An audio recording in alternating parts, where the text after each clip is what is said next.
The Silicon Power US75 is an PCIe Gen 4x4 M.2 SSD that has no DRAM cache but uses a Maxio Falcon Lite controller. Thus, this SSD delivers a good performance at a good price tag, without any unnecessary design expenses such as RGB LEDs or a dedicated heatsink that will only look good but not actually do any cooling. However, given the plethora of options for M.2 SSDs, can this Silicon Power deliver enough performance to be a competitive unit? We shall see in this review.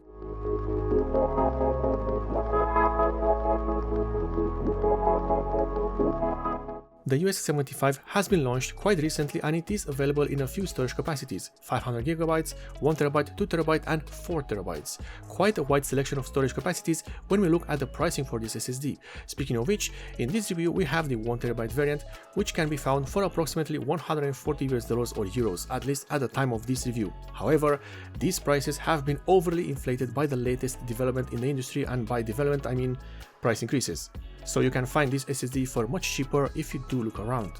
What the US75 is meant to deliver is a good performance with a decent price tag and no frills, as this SSD is advertised to have speeds upwards of 7000 MB per second for the reads and 6000 MB per second for the writes. All this with no heatsink to cool the controller or fancy designs to add more to the final price tag. In terms of the design, there isn't much to say really, as this is a basic SSD in terms of looks. I mean, it has a black PCB and a highly reflective label on the front side, but that's about it in terms of the looks. When we look at the internal construction, things are starting to get better, as the Silicon Power US75 uses as its centerpiece the Maxio MAP1602 controller, known internally as the Falcon Lite.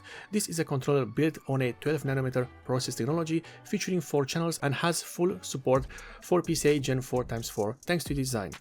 This is a popular controller for DRAM-less SSDs.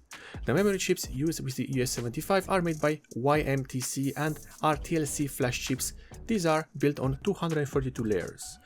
Testing an SSD to see its actual performance in real-world usage is nothing complicated, but you do need some software and adequate tools to reach the correct result. We start with a simple file copy test, which is meant to replicate your usual daily usage of the SSD. In essence, we are simply duplicating a folder that contains files which have two total sizes, 50GB and 100GB. We are using two sizes to measure the performance and speed of the SSD with various file transfer sizes. And with the 50GB file transfer test, we start off good at over 6GB per second of speed. Halfway through though, the speed starts to drop to around 2.29GB per second, which is not a bad result given the conditions. However, the next test uses a folder with a total file size of 100GB, and here things are starting off well enough with a speed of 5.36GB per second, a speed which will slowly start to drop until it stabilizes at 2.5GB per second, and then the cache of the SSD is filled and the SSD sharply drops to 700MB per second and stays there until the end of the file transfer. In terms of the comparisons, the 50GB file copy test places the SSD on the 3rd position in our chart. That's mainly thanks to its great starting speed and the way it dropped until the end of the file transfer. And when we look at how this SSD stacks up against the others with the 100GB file size, things are looking just as good, as the Silicon Power US75 is still on the 3rd position. Quite a good result for such a modest SSD in terms of the pricing and features. The next benchmark is the now popular Crystal Disk Mark, now at version 8. This is a popular benchmark for one simple reason: it's easy to use, easy to understand and free. And here the Silicon Power US75 does great, being in the top part of the chart, the 4th position to be exact, with a good performance in both reading and surprisingly for a DRAM-less drive in writing tests as well. The 3rd test uses Atto Disk Benchmark, another popular benchmark that is used to test and highlight the performance of each drive used. And in this test, the SSD has a good performance overall, with a good stability for both reading and writing tests. Our final test is a video game loading time, and we are using Shadow of the Tomb Raider, which is an older title but has shown great results and consistency when testing storage devices, thus that's why it's still used as a benchmark.